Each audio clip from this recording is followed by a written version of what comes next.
సింపుల్గా చెప్పాలంటే మా నార్మల్ ఫోన్కి AMOLED, ఫ్యూచర్ ఫోన్కి POLED. అరే మా ఈ LCD LED AMOLED QLED displays గోల ఏంట్రా? ఫోన్ కొంటప్పుడు ఇదే బిగ్గెస్ట్ కన్ఫ్యూజన్. అసలు డిఫరెన్స్ ఏంటి చెప్పు? ఓకే మామ, స్ట్రేట్గా చెప్తా విను. స్మార్ట్ ఫోన్స్లో కామన్గా ఇవే డిస్ప్లేస్ ఉంటాయి: LCD, LED, OLED, AMOLED, super AMOLED, POLED. First LCD, liquid crystal display. LCD అంటే బేసిక్ డిస్ప్లే రా.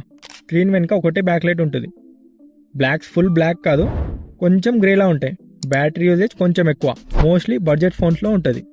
Next LED, light emitting diode. LED అంటే న్యూ డిస్ప్లే కాదు మామ, ఇది LCDనే కానీ కొంచెం better. LED back light use చేస్తుంది, బ్రైట్నెస్ కొంచెం బాగుంటుంది. బ్యాటరీ బ్యాకప్ LCD కంటే కొంచెం బెటర్ ఉంటుంది. LED అంటే ఇంప్రూవ్డ్ LCD అనుకో. Next AMOLED, active matrix organic light emitting diode. ఇక్కడ రియల్ అప్గ్రేడ్ స్టార్ట్ అవుతుంది మామ. AMOLEDలో బ్యాక్ లైట్ ఉండదు, ప్రతి పిక్సెల్ సెల్ఫ్ లైట్ అవుతుంది. బ్లాక్ వచ్చినప్పుడు పిక్సెల్ ఆఫ్ అయిపోతుంది, కలర్స్ పంచీ ఉంటాయి, స్క్రోలింగ్ స్మూత్ ఉంటుంది. మోస్ట్లీ ప్రీమియం ఫోన్స్లో ఇదే ఉంటుంది. Next super AMOLED. Super AMOLED అంటే AMOLED కానీ advanced version. Touch layer screen లోపల ఉంటుంది, బ్రైట్నెస్ బెటర్, రిఫ్లెక్షన్స్ తక్కువ, బ్యాటరీ ఎఫిషియన్సీ ఇంకా better. Finally POLED, plastic OLED. Plastic OLED అంటే ఓలెడే కానీ గ్లాస్ బదులు ప్లాస్టిక్ లేయర్ యూజ్ చేస్తుంది, అందుకే స్క్రీన్ బెండ్ అవ్వచ్చు.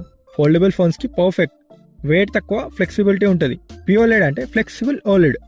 నో డిఫరెన్సెస్కి వస్తే LCD LED cheap, normal quality. OLED true blocks, better battery.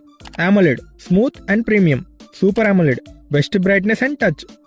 POLED flexible and foldable ready. And fact చూసుకుంటే dark మోడ్లో AMOLED and POLED battery save చేస్తాయి. ఫోల్డబుల్ ఫోన్స్ ఫ్యూచర్ అంటే POLED big role play చేస్తుంది. సింపుల్గా చెప్పాలంటే మా normal ఫోన్కి AMOLED, future ఫోన్కి POLED.